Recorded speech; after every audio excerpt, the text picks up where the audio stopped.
if I would recommend it, that sort of thing. So let's get into it. Okay, so I usually start off with my least favourite to my favourite, but I think I'm actually just gonna mix it up this video and just do random. Also, I'm really sorry for any background noise. I do have my window open because my room is like a sauna right now, so yes, I have been hearing lots of boy racers, which is nice. So yeah, we are starting off strong.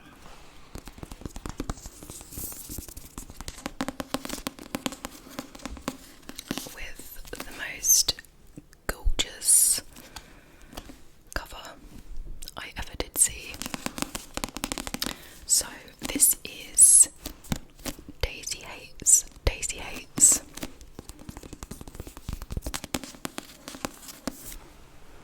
I think I've like shown this before. I don't know what in. Oh, probably a book haul. So this is the second book in the Magnolia Park series.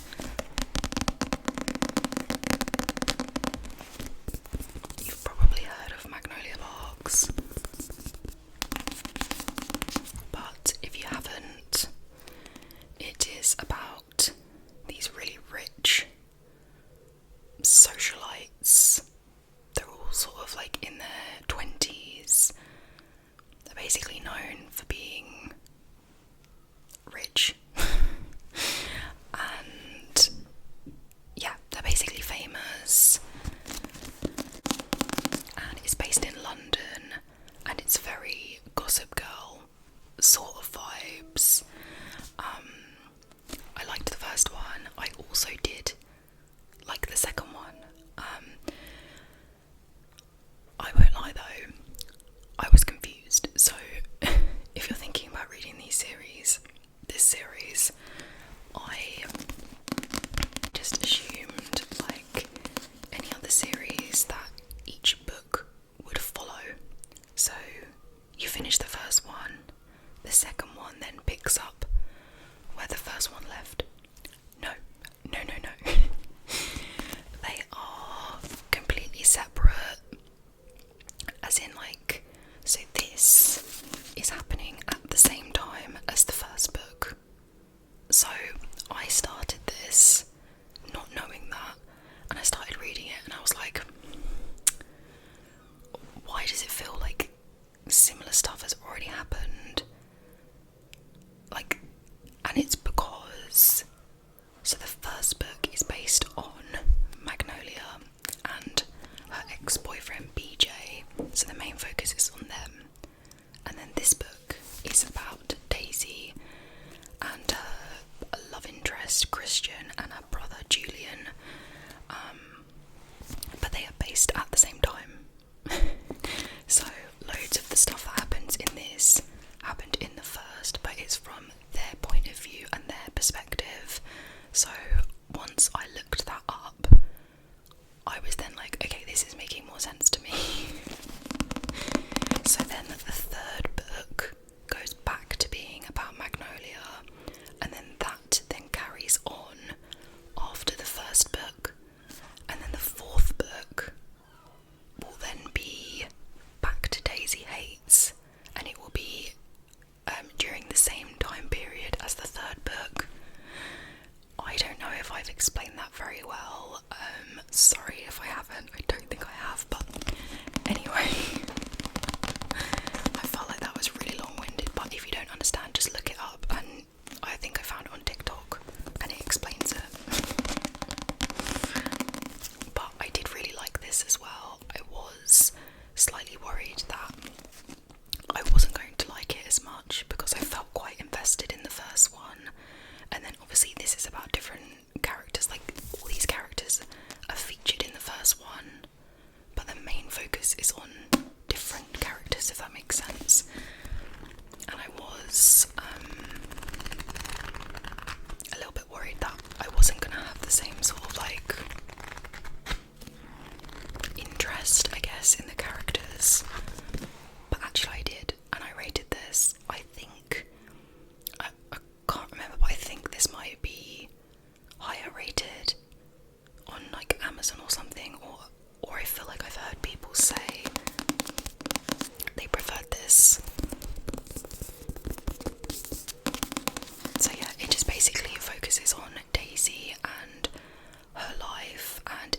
she has been through growing up, and her brother, he is known for being a notorious gang lord. So yeah, I think I said in my other videos, you do have to take this book with a pinch of salt, because some of the things that happens, it is very unrealistic and you're like, really? But you know, it's fiction, so. But yeah, it's juicy, like lots happens, and I'm excited to read the third one because it feels like it was ages ago that I read the first one. So I've just realised I've been speaking about this for way too long, but yeah, I will say hers and Christian's relationship is very similar, I found, to BJ and Magnolia's. Yeah, there was a lot of like similar traits and things that happened, and I wasn't that invested because her brother has chapters in this as well, but I feel like I wasn't that invested in the chapters about her brother. But basically it's good. If you like the first one, read this, you might prefer it. What would I rate it? Like 4 out of 5 or 3.5 out of 5 maybe? 3.8, I don't know. I feel like this is going to be a long video, so maybe get yourself a cup of tea or a nice cold drink, depending on when you're watching this. Okay, next book.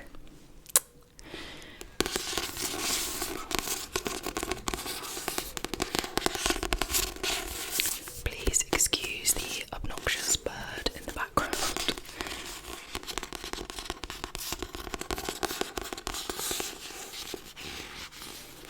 Okay, so this is The Remarkably Bright Creatures by Shelby Van Pelt.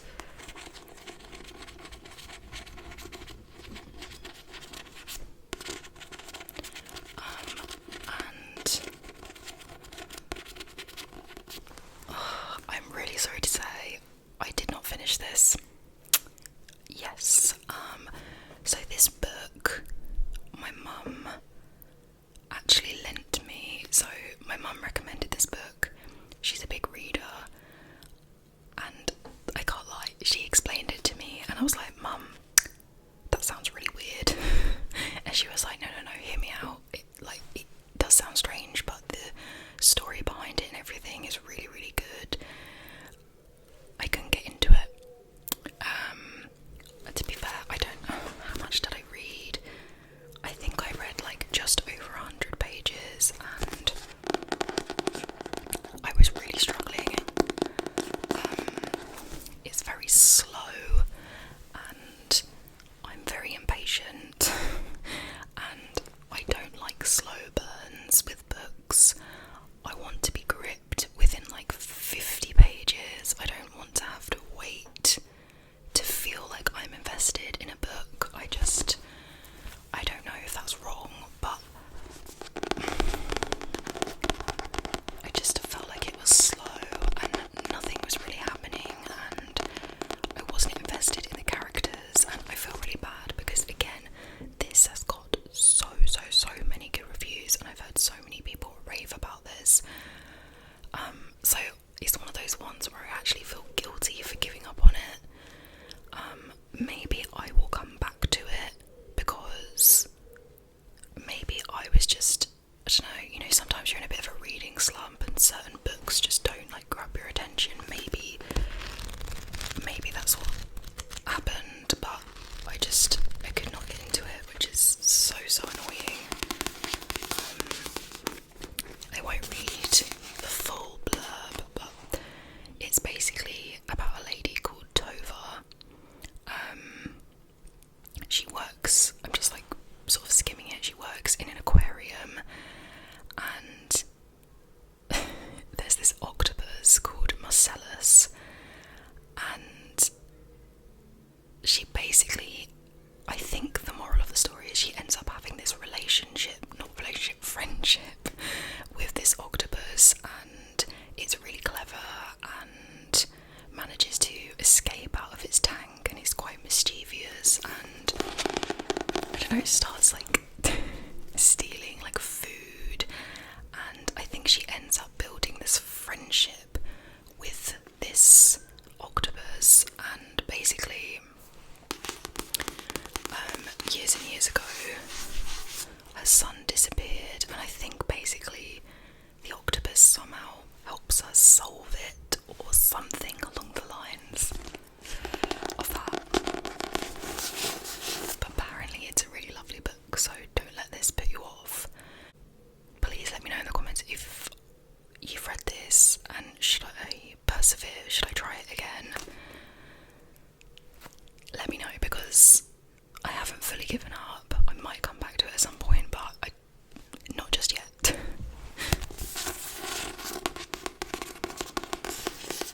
But yeah, it's very different, to say the least. Very, very different. And it's not like the kind of book that I would usually read, so maybe that was partly why I couldn't get into it, I'm not sure.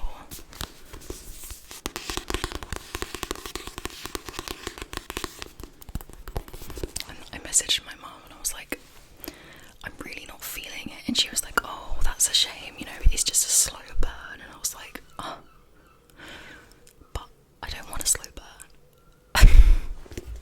Okay.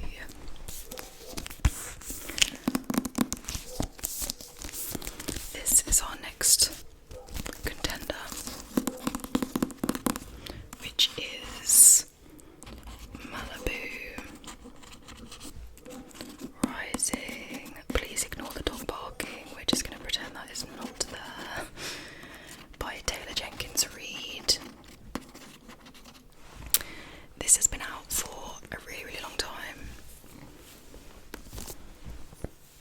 and this has been on my TBR for ages. I think I got this in a charity shop a really long time ago.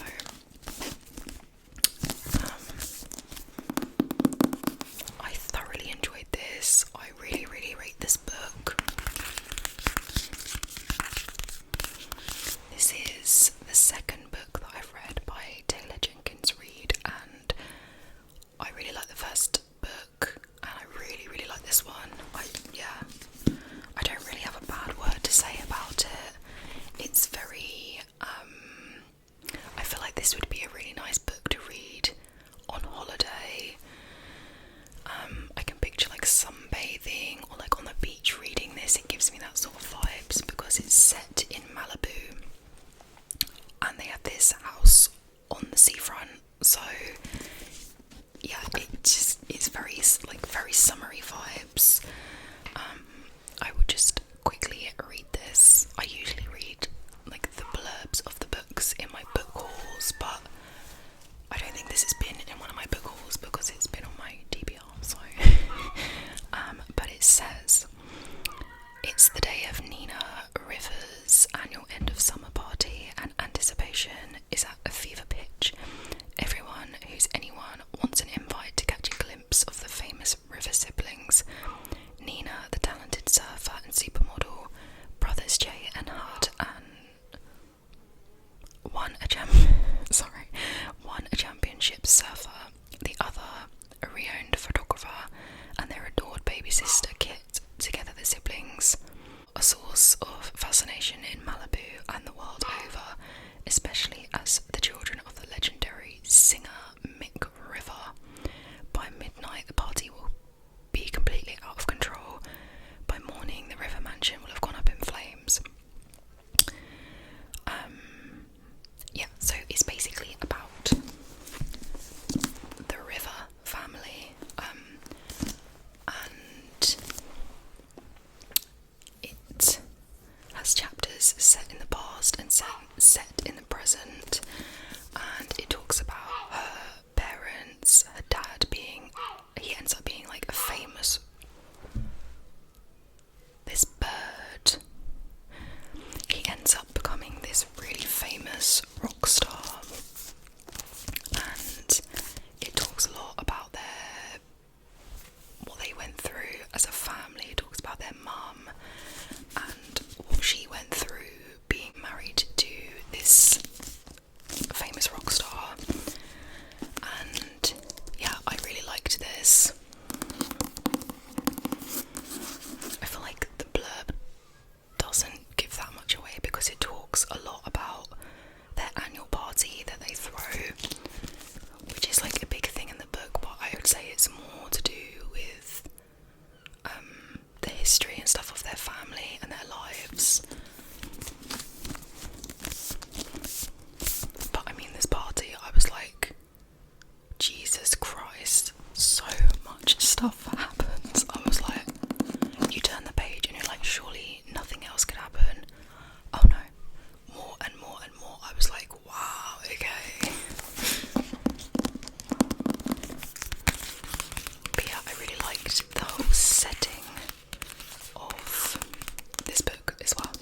because again, her writing is so easy just to keep reading, Yeah, I've read, I don't know, this is maybe like my third or fourth book by B.A. Paris, and I really like her books. Behind Closed Doors, yeah, that's the other one that she's done. That was brilliant, but yeah, I'll read this just because it's short. It says, it all started that night in the woods. Cass Anderson didn't stop to help the woman in the car, and now she's dead. Ever since, silent calls have been plaguing Cass, and she's sure someone is watching her. Consumed by guilt, she's also starting to forget things, whether she took her pills, what her house alarm code is, and if the knife in the kitchen really had blood on it. So yeah, that gives you an idea. It's one of those ones where it's like, is she crazy? Is she not crazy? That sort of vibe. It's good.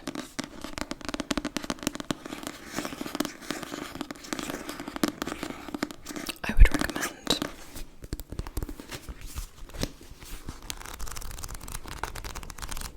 I'm just trying to think if I suspected the ending or not.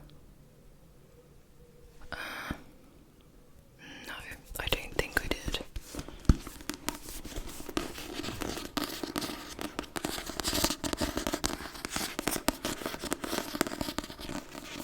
I really like the sound of it when the letters are like a little bit raised.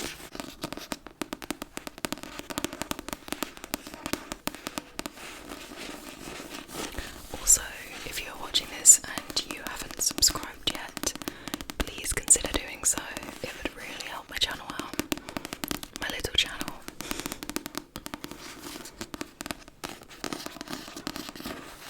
And you can also give it a like if you liked it. So that is, I feel like I can smell smoke outside, and I don't know if it's cigarette smoke or someone's having like a bonfire or something. Oh, I might have to close my window, how selfish, right? So that was the breakdown by B.A. Paris. Do you know what? I think I am actually going to save the best till last. The other ones aren't really in an order, but I'm gonna tell you about my favourite one last. So this is second to last. This is A Good Girl's Guide to Murder.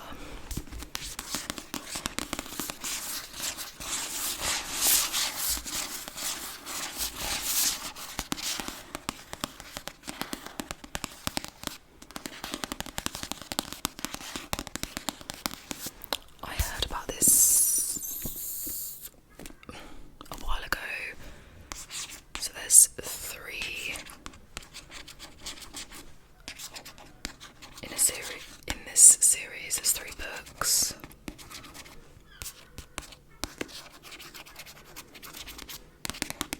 And it's by Holly Jackson.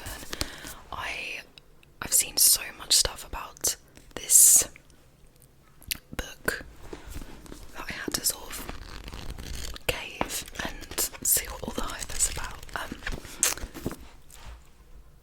I liked this book.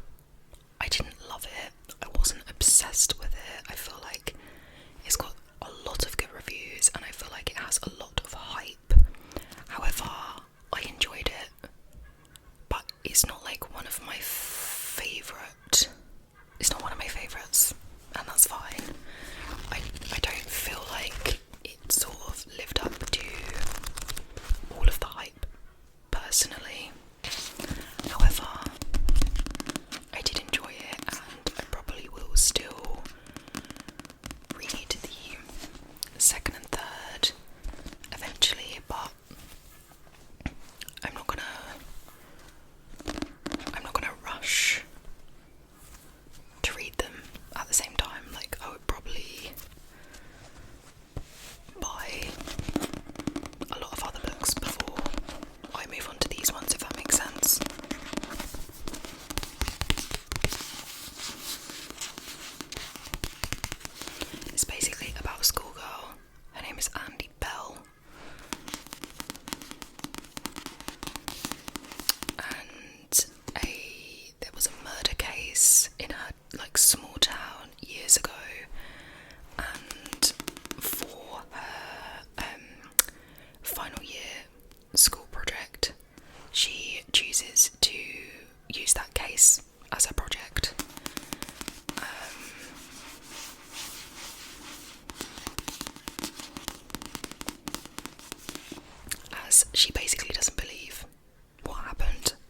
So, as a project, she uses this murder case that happened in their town years ago, and she's basically trying to figure out what actually happened.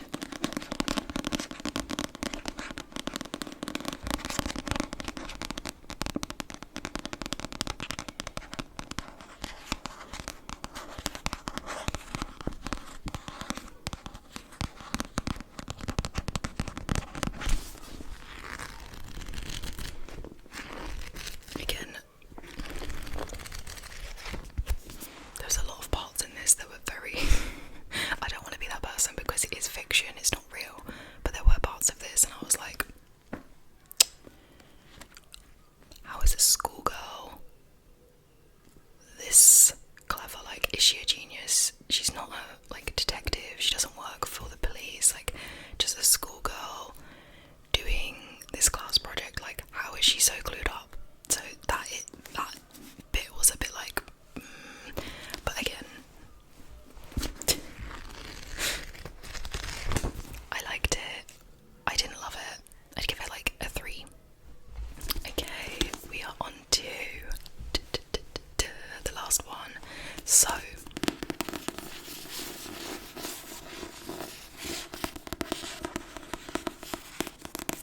this is Lisa Jewell. None of this is true. This book I freaking loved. This book is what I want in a thriller.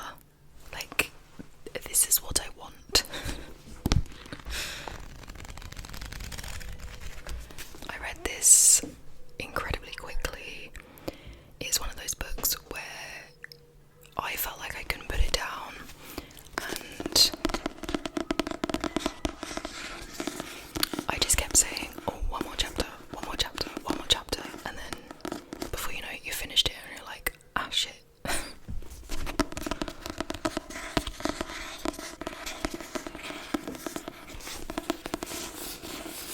I personally love Lisa Jewell. I think she's a great author. I've read quite a few of her books now, and I just feel like you're never disappointed with her books.